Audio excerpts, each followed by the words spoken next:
Quý vị và các bạn thân mến, Hòa thượng Thích Huyền Diệu là một nhà sư Việt Nam, sang tu học tại Ấn Độ. Vì một lòng tôn kính Phật Pháp nên Ngài đã phát đại nguyện vô cùng to lớn. Ngài đã dành dụm những đồng lương có được bằng công việc hàng ngày Ngài đi giảng dạy để mua đất và xây chùa Việt Nam Phật Quốc Tự tại đất nước Ấn Độ và Nepal, chính nơi Đức Phật giáng sinh, xuất gia tìm cầu chân lý giác ngộ. Qua bài viết này, kênh YouTube Tôn giáo Tín ngưỡng sẽ giúp quý vị tìm hiểu rõ hơn về tiểu sử bản thân, đạo nghiệp tu hành và quá trình tôn vinh Hoàng dương Phật giáo Việt Nam tại đất Phật của Hòa thượng Thích Huyền Diệu thông qua nội dung chi tiết trong video sau đây. Đôi nét về tiểu sử của Hòa thượng Thích Huyền Diệu. Hòa thượng Thích Huyền Diệu có thế danh là Lâm Trung Quốc. Ngài sinh vào năm 1946 tại Ba Chi, thuộc tỉnh Bến Tre ngày nay. Ngài sinh ra và lớn lên trong thời kỳ chiến tranh ở một vùng nông thôn Việt Nam. Ngài không được may mắn cắp sách đến trường đi học như các bạn trẻ khác sống ở thành phố hoặc những nơi an toàn hơn. Vì hoàn cảnh gia đình khó khăn, Ngài đã được đưa về ở tạm nơi nhà bà ngoại để có thể đi học chữ với thầy giáo trong làng. Cuộc chiến tranh Việt Nam và Pháp diễn ra vô cùng dữ dội, khiến cho Hòa thượng Thích Huyền Diệu lại phải theo ba má đi chạy giặc nay đây mai đó. Chiến tranh mỗi ngày mỗi lan rộng và kéo dài hơn, dân chúng chạy loạn càng lúc càng đông, khiến Ngài không bao giờ quên được những cảnh khổ cực, nghèo đói, sợ hãi của mọi người. Đến khi Hiệp định Geneva được ký kết, hòa bình tạm thời trở lại, Ngài mới lại may mắn được cắp sách đến trường. Hòa thượng Thích Huyền Diệu từng chia sẻ rằng, Ngài vốn là một đứa bé rất tầm thường, chỉ số thông minh thuộc vào loại thấp kém, trí nhớ khá yếu, có lẽ vì bản thân Ngài bị mắc nhiều chứng bệnh nan y ngay từ khi còn nhỏ. Điều đó đã ảnh hưởng khá nhiều đến trí tuệ và nhận thức của Ngài. Tuy thua kém nhiều mặt so với các bạn cùng trang lứa, thế nhưng Ngài vẫn luôn luôn cố gắng học tập để tri ân công ơn dưỡng dục của cha mẹ. Ngay từ lúc nhỏ, Hòa thượng Thích Huyền Diệu đã có niềm tin rất lớn vào lòng từ của Đức Bồ Tát Quán Thế Âm. Mỗi khi gặp điều gì khó khăn, Ngài thường niệm Nam Mô Đại Từ Đại Bi Quán Thế Âm Bồ Tát. Cuối cùng, Ngài đã quyết định trông cậy tất cả vào Đức Bồ Tát Quán Thế Âm, dẫn đường chỉ lối.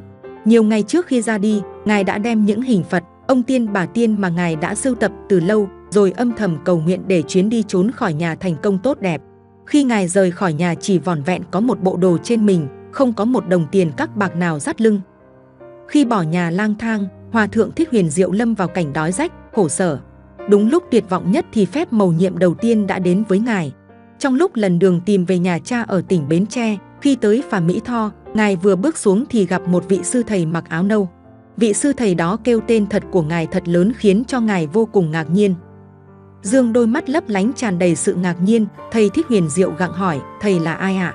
Con chưa từng gặp thầy bao giờ, sao thầy lại biết tên con? Vị sư thầy cười đáp, thầy là thầy Hoàng Nhơn, trụ trì chùa Mai Sơn trên núi Thất Sơn, huyện Châu Đốc, tỉnh An Giang. Thầy đợi con ở đây đã mấy ngày rồi, hãy về chùa với thầy. Bỗng dưng bị thu hút một cách huyền bí, Ngài vội đi theo thầy Hoàng Nhơn như thể thầy là người thân duy nhất trong gia đình. Hai thầy trò cùng nhau băng qua nhiều cánh đồng, đồi núi, cuối cùng thì cũng tìm được đến chùa Mai Sơn. Chùa Mai Sơn tọa lạc ẩn mình trong một rừng mai. Vào mùa xuân, hoa mai nở khiến cho khắp núi rừng trở thành một biển mai vàng rực vô cùng đẹp mắt. Cảnh sắc xung quanh chùa vô cùng sơn thủy hữu tình, thơ mộng như cõi bồng lai tiên cảnh. Chùa nằm treo leo trên sườn núi cho nên rất u tịch, quanh năm không thấy một bóng người. Thầy trò Ngài khi đó phải cấy lúa, trồng ngô, trồng các cây ăn quả đem bán để lấy tiền trang trải cuộc sống đạm bạc. Được nương náu nơi cửa chùa, thú vui lớn nhất của Hòa thượng Thích Huyền Diệu khi đó là được đọc truyện Tây Du Ký. Ngài trở nên say mê theo dõi hành trình đến đất Phật thỉnh kinh của thầy trò Đường Tam Tạng, Tôn Ngộ Không, Sa Tăng, Chư Bát Giới, đến độ nhiều khi bỏ cả việc cơm nước. Ngài đã dành rất nhiều thời gian, công sức sưu tầm tất cả tư liệu hình ảnh về các nhân vật này. Mỗi khi nghe sư thầy ân sư nói chuyện về đất Phật, về vùng Hy Mã Lạp Sơn, trong lòng Ngài lại bồi hồi, náo nức. Ngài chỉ ước ao được một lần trong đời được đặt chân đến vùng đất địa linh nhiều huyền thoại ấy, thực hiện nhiều thứ mà bản thân Ngài đã ấp ủ. Quá trình mua đất xây chùa của Hòa thượng Thích Huyền Diệu. Năm 1969, khi Hòa thượng Thích Huyền Diệu vẫn còn đang là sinh viên theo học tại Đại học Nanti và Sorbonne của Pháp, Ngài đã đặt chân đến Bồ Đề Đạo Tràng ở Ấn Độ. Quỳ dưới kim cang tọa, bỗng trong lòng Ngài trào dâng một niềm xúc động vô bờ, bởi ước nguyện của cuộc đời Ngài từ thời niên thiếu dường như đã thành sự thật. Khi được chứng kiến rất nhiều ngôi chùa của các nước phát triển hiện hữu trên thánh địa Phật giáo, Ngài lại không khỏi chạnh lòng khi chưa thấy được ngôi chùa nào của Việt Nam xuất hiện tại đây. dành dụm từng đồng tiền mà Ngài kiếm được khi đi dạy học và nhận được sự ủng hộ tích cực của các học trò tới từ Âu Mỹ. Vào năm 1987, trải qua bao khó khăn trắc trở, cuối cùng Hòa thượng Thích Huyền Diệu cũng đã mua được miếng đất chỉ rộng có 450 m², trong khi những ngôi chùa của một số nước khác rộng đến hàng ngàn mét vuông, do họ nhận được sự hỗ trợ rất lớn của chính phủ của nước đó. Tại Việt Nam vào những năm đầu của thập niên 80, sau hai cuộc chiến tranh, tình hình kinh tế của người dân trong nước vẫn còn rất đói nghèo. Nên Phật giáo vào giai đoạn này chưa được chấn hưng. Tại Bồ Đề Đạo Tràng Ấn Độ khi đó, cộng đồng người Việt chỉ có một mình Hòa thượng Thích Huyền Diệu, cho nên việc xây chùa tại Ấn Độ, Ngài gặp phải tình trạng khó khăn chưa từng có. Tuy nhiên, Hòa thượng Thích Huyền Diệu lại gặp được cơ duyên không ngờ tới, khi mà lần lượt những chủ đất xung quanh đã đồng ý bán lại đất cho Ngài. Dần dần tích tiểu thành đại, diện tích đất để xây dựng nên ngôi chùa Việt đầu tiên ở Ấn Độ đã lên đến 30.000 m². Ngày 24 tháng 5 năm 1987, Hòa thượng Thích Huyền Diệu bắt đầu khởi công xây dựng chùa Việt Nam Phật Quốc Tự, tọa lạc tại Bodh Gaya, Bồ Đề Đạo Tràng Ấn Độ. Để thực hiện ước mơ to lớn trong cuộc đời mình, Ngài đã không ngại gian nan khó nhọc, thậm chí Ngài còn tự tay bẻ sắt, đúc móng làm chùa. Rồi tự tay Ngài trồng những bông sen, bông súng, rồi tự tay Ngài đóng những vật dụng sinh hoạt trong chùa. Khắp nơi trong chùa Việt Nam Phật Quốc Tự, từ cổng trước, cổng sau, chánh điện cho đến nhà tăng, đi đâu cũng gặp hình tượng đất nước Việt Nam với tấm bản đồ nhỏ, màu nâu đậm khắc nổi lên tường. Trong chùa có đại hồng trung nặng 2,5 tấn và chống sấm đường kính 2 mét. Cả hai pháp khí này đều được Hòa thượng Thích Huyền Diệu đặt làm bởi các nghệ nhân Việt Nam, mang đậm nét đặc trưng văn hóa truyền thống quê hương đất nước. Ngoài tòa chính điện trang nghiêm, trong chùa còn có tháp vạn Phật 7 tầng và Quan Âm Đài, mô phỏng hình dáng chùa một cột ở Việt Nam, nhưng quy mô lớn hơn. Nhiều tảng đá lớn trong chùa được khắc tạc những bài thơ cổ thời Lý, Trần. Các nhu yếu phẩm hoạt động và sinh hoạt trong chùa đều được Hòa thượng Thích Huyền Diệu tự cấp từ những mảnh ruộng gần chùa như lúa, gạo, rau xanh, trái cây. Ngoài ra, Hòa thượng Thích Huyền Diệu còn có sở thích sưu tầm, gây giống một vườn hoa lá cây cảnh gồm những giống cây và hoa từ Việt Nam mang sang như thiên lý, đào, tre, trúc, lan, các loại.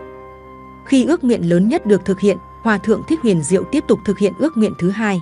Đó là, trong một ngày đầu xuân năm 1969, lần đầu tiên Ngài đến chiêm bái Lâm Tỳ Ni, nơi Đức Phật Giáng sinh, tại Nepal. Ngài cảm thấy bàng hoàng buồn lòng da diết khi thấy một thánh địa của Phật giáo lại bị để điêu tàn hoang phế, thậm chí còn bị người dân bản địa phóng uế bừa bãi. Ngài đi quanh thánh địa một vòng rồi thầm khấn nguyện, nếu quả thật nơi đây linh thiêng và là nơi Đức Phật Giáng sinh, con nguyện xin được nhìn thấy thánh địa phát triển trước khi con nhắm mắt rời khỏi cõi đời này. Sau đó, một số đệ tử học trò của Ngài đang làm việc tại các cơ quan quốc tế, muốn được chia sẻ nỗi niềm này cùng Ngài, nên đã âm thầm vận động trong suốt mười mấy năm cho ước nguyện làm sống lại Lâm Tỳ Ni của Hòa thượng Thích Huyền Diệu. Cho đến năm 1993, nhờ vào ước nguyện và những việc làm rất tâm thành của Ngài cùng các đệ tử học trò thân hữu, nên được quốc vương Bhairondra và chính phủ Vương quốc Nepal chấp thuận, cấp cho Hòa thượng Thích Huyền Diệu mảnh đất tại Lâm Tỳ Ni để xây dựng ngôi chùa Việt Nam Phật Quốc Tự thứ hai. Đây cũng là ngôi chùa quốc tế đầu tiên tại vườn Lâm Tỳ Ni, nơi Đức Phật Thích Ca Giáng sinh. Hai ngôi chùa Việt Nam Phật Quốc Tự này đã góp thêm phần tạo dựng hình ảnh đất nước Việt Nam tại quê nhà rất thiêng đối với Phật giáo quốc tế. Tại Bồ Đề Đạo Tràng, từ ngôi chùa Việt Nam Phật Quốc Tự tiên phong do Hòa thượng Thích Huyền Diệu kiến thiết xây dựng, đến nay đã có thêm 4 ngôi chùa Việt khác được dựng trên vùng thánh địa này. Hòa thượng Thích Huyền Diệu nhất quyết từ chối giải Nobel Hòa bình. Hòa thượng Thích Huyền Diệu với uy tín của mình, cùng hai ngôi chùa Việt Nam Phật Quốc Tự tại Ấn Độ và Nepal, Ngài đã được bầu làm quản trị Liên đoàn Phật giáo Quốc tế Lâm Tỳ Ni. Kể từ sau vụ thảm sát nội chiến Hoàng cung năm 2002 tại Nepal, quốc gia này đã lâm vào cảnh nội chiến triền miên. Đến năm 2005, Hòa thượng Thích Huyền Diệu đã gửi thư cho nhà vua, cùng ban chỉ huy những đảng phái chính trị ý kiến. Ngài đã đề nghị kiến lập tự do cho khu vực Lumbini nói riêng và quốc gia Nepal nói chung. Chính nhờ lá thư tận tâm của Hòa thượng Thích Huyền Diệu đã có một tiếng vang vô cùng lớn trong dư luận và một lần nữa hình ảnh Việt Nam được tôn vinh trong giới Phật giáo quốc tế. Hòa thượng Thích Huyền Diệu đã từng được chính phủ Nepal đề cử giải Nobel Hòa bình, nhưng Ngài đã nhất quyết từ chối đón nhận giải thưởng to lớn và ý nghĩa này. Tóm tắt những thành tựu to lớn đạt được của Hòa thượng Thích Huyền Diệu. Hòa thượng Thích Huyền Diệu đạt được những thành tựu sau đây. Nguyên chủ nhiệm tờ Nhật báo Gió Nam, nhưng chỉ một năm sau đó, do tờ báo này tố cáo tội ác của Mỹ Sơn, Mỹ Lai trước tòa án Hoa Kỳ, phiên xét xử vào ngày 21 tháng 12 năm 1969, ủy quyền cho luật sư Paul Martin King, đại diện quyền lợi nạn nhân, sau đó bị đình chỉ xuất bản. Tiến sĩ khoa thần học tại Đại học Sorbonne, Pháp. Khai Sơn và trụ trì chùa Việt Nam Phật Quốc Tự tại Bodh Gaya, Ấn Độ. Khai Sơn và trụ trì chùa Việt Nam Phật Quốc Tự, Lumbini, Lâm Tỳ Ni, Nepal. Chủ tịch Liên đoàn Phật giáo Quốc tế Lâm Tỳ Ni. Từng được chính phủ Nepal đề cử giải Nobel Hòa bình, nhưng Hòa thượng Thích Huyền Diệu đã nhất quyết từ chối. Người khởi xướng đầu tiên kêu gọi cộng đồng Phật giáo thế giới khôi phục các thánh tích Phật giáo tại hai quốc gia Nepal và Ấn Độ. Người có công đầu thuyết phục phe du kích quân Maoist và chính phủ Nepal ngồi vào bàn đàm phán, ký kết hiệp ước hòa bình, chấm dứt cuộc nội chiến kéo dài 10 năm, làm hơn 14.000 người thiệt mạng. Nội dung video trên kênh Tôn giáo tín ngưỡng đến đây xin phép được khép lại. Nếu thấy video hay xin các bạn hãy nhấn like, bình luận và chia sẻ để lan tỏa nội dung video này tới cộng đồng. Quý vị và các bạn nhấn đăng ký kênh và nhấp vào biểu tượng chuông dưới góc phải màn hình để nhận được thông báo những video tải lên mới nhất. Cảm ơn quý vị và các bạn.